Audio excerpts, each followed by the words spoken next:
Eu acho que o ponto de partida é a relação de tudo aquilo que só o humano é capaz de fazer no ambiente do trabalho. É claro que a gente poderia voar, que tem um monte de coisa que o ser humano faz que a máquina não faz. Por exemplo, não imagina, não sonha, não tem crise de medo e ansiedade. São coisas que só o humano Aham. faz. Mas, então a gente começou a ver que o mundo do trabalho foi se humanizando, mas do outro lado, a tecnologia foi evoluindo de uma tal maneira exponencial que foi tomando o lugar do ser humano em várias atividades, até por nós ditas humanas, nos bots, né? O pessoal tá Isso. conversando, tem a gente até se apaixonando, tendo relacionamento efetivo, né, e passional com bots, né? Sim. Por isso, seja muito bem-vindo ao Vírgula, Adeildo. Um prazer enorme estar aqui com vocês, Vi. Obrigado mesmo pelo convite. Deixa eu contar para vocês, gente, que o Adeildo está aqui hoje a convite da ABRH e da RH Center, né, para participar desse tema, que eu tô curiosíssima, tá, Adeildo? Já confesso para você que eu coloquei umas perguntas aqui Aham. que eu estou curiosa, acho que tá super em alta esse tema, e se você ficar aqui com a gente, eu tenho certeza que você vai gostar. Mas antes de eu fazer a primeira pergunta, eu gostaria que você se apresentasse para quem está nos assistindo, entender o peso da pessoa que está sentada aqui comigo Ah, hoje. legal. Eu sou Adeildo Nascimento, um prazer estar aqui com vocês. Eu digo que sempre que eu sou um profissional que trabalha com trabalho. Então, trabalho é o meu trabalho. Eu sou formado em economia, mas desde muito cedo eu fui trabalhar na área de recursos humanos, isso na década de 90.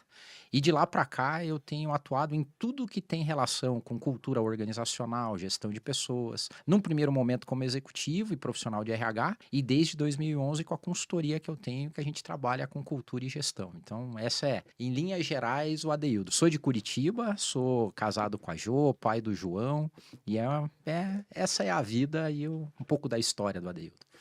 Adeildo, eu estava contando para você, né, quem já assiste o Vírgula há mais tempo sabe, mas estava contando o seguinte, que o Vírgula tem esse nome como uma analogia das vírgulas da nossa vida que nos trazem a determinado ponto, a determinada situação da nossa história. E hoje o nosso tema, que é tudo que só o humano é capaz de fazer. Me traz a seguinte pergunta e eu quero saber tua resposta. Aham. Qual foi, então, a vírgula da sua vida que fez você entender que nenhuma tecnologia substituiria o ser humano? Pô, que pergunta bacana, hein? Que legal, legal a ideia da vírgula. E para mim isso é bem claro, sabe, Vi? Aconteceu na década de 90. Eu comecei a minha carreira na área de tecnologia. Então, eu fiz na época técnico em informática, que era assim que se chamava na época. Entrei na faculdade de análise de sistemas e eu vi um mundo repetitivo, metodologizado, sistematizado, que ao tempo foi me cansando. E eu falei, cara, eu quero fazer alguma coisa na área de humanas e fui estudar economia. E na época eu comecei a fazer um estágio na área de recursos humanos. E essa foi a vírgula quando eu comecei a lidar com gente no ambiente de trabalho. E quando a gente fala sobre tudo que só o humano é capaz de fazer, né? Vem aqui um universo de coisas na minha cabeça, mas eu queria que você começasse dizendo como que essa conversa começa, né? Tudo que só o humano é capaz de fazer. Porque com as inteligências artificiais, que hoje em dia, a cada dia que passa, nos deixa mais assim, como assim? É Como? verdade.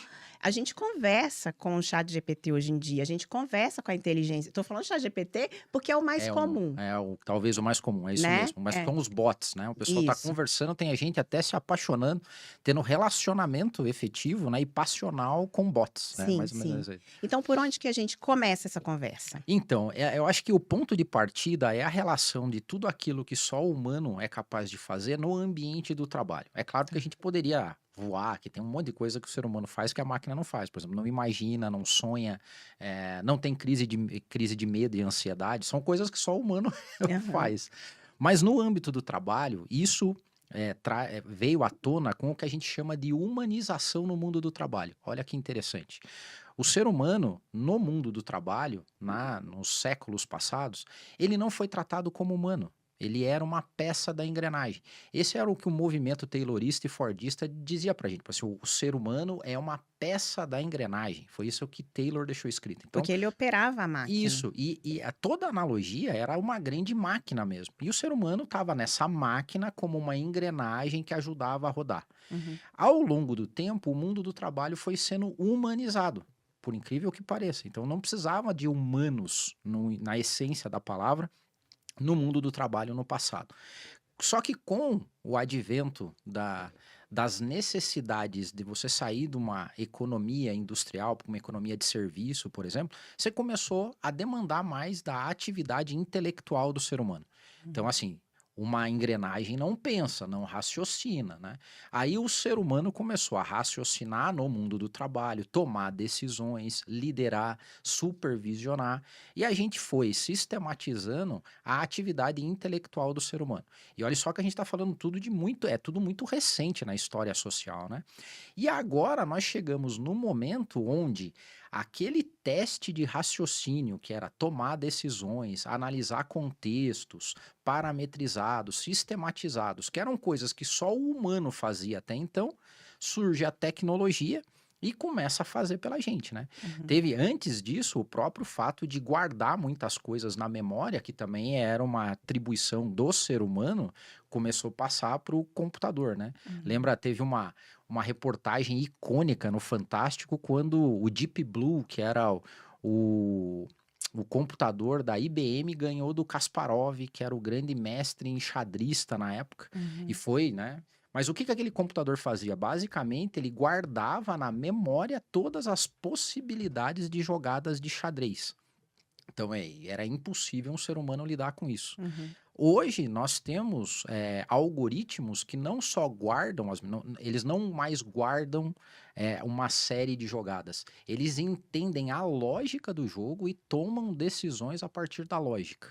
Então a gente começou a ver que o mundo do trabalho foi se humanizando, mas do outro lado, a tecnologia foi evoluindo de uma tal maneira exponencial que foi tomando o lugar do ser humano em várias atividades, até por nós ditas humanas. Então, né, respondendo agora, né, essa história toda de tudo que só o humano é capaz de fazer, ela vem com o próprio bojo da evolução social. A evolução social e tecnológica nos colocou aqui para discutir se essa relação de trabalho entre máquinas, seres humanos, o que, que é humanizante ou desumano fazer, qual é o papel disso. Então, esses assuntos hoje estão borbulhando, efervescentes, né?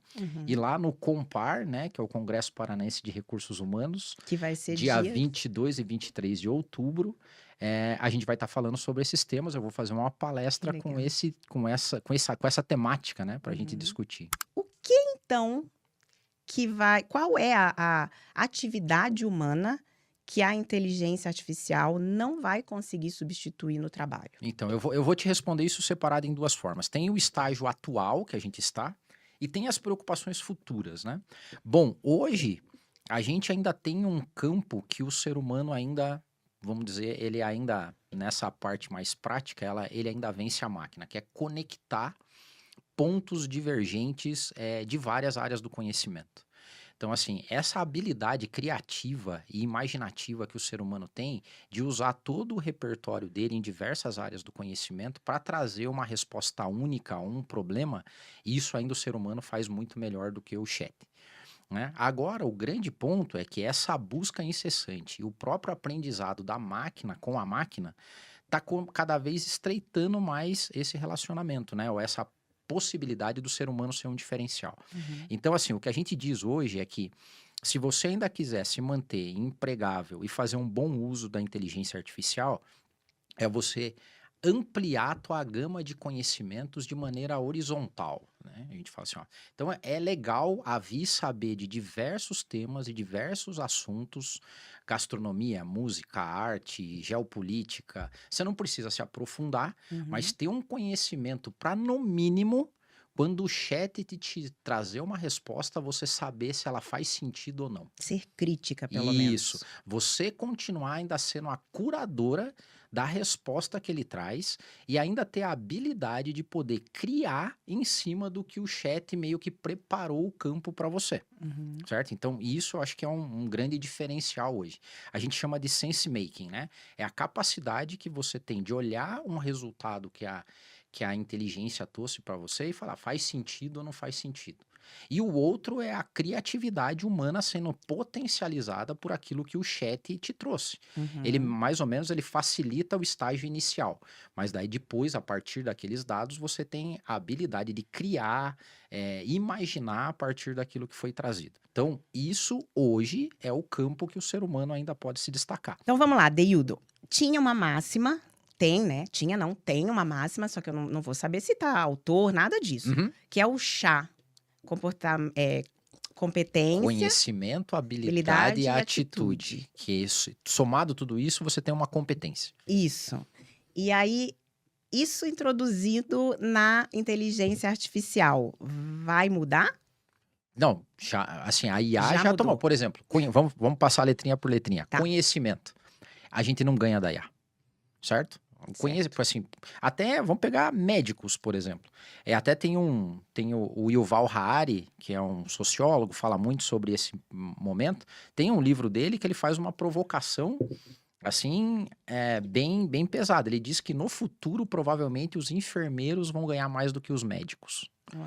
Por quê? Porque a base da medicina é o conhecimento, né? Uhum. E o conhecimento médico está todo catalogado em nuvem hoje.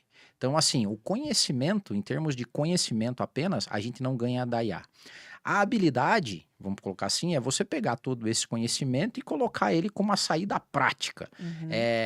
A IA também está fazendo, porque agora a gente tem a IA generativa, que é a IA que consegue pegar o conhecimento e, através do conhecimento e da programação da máquina, né, do machine learning, ela transforma o conhecimento para uma entrega específica, ou seja, ela tem habilidade para fazer algumas coisas. Uhum. A atitude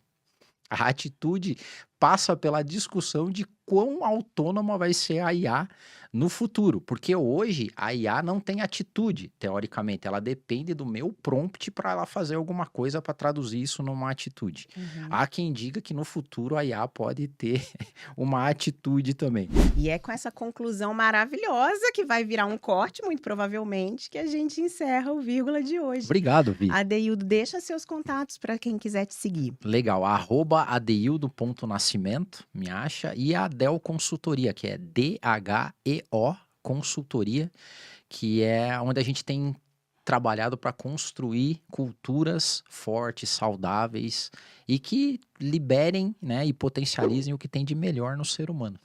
Muito obrigada, viu?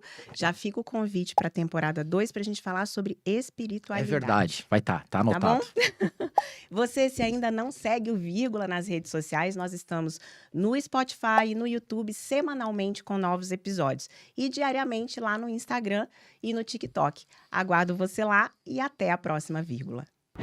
Você está feliz com a cultura organizacional da sua empresa? Já imaginou o conselho aprovando seus planos? Suas equipes com alta performance superando metas?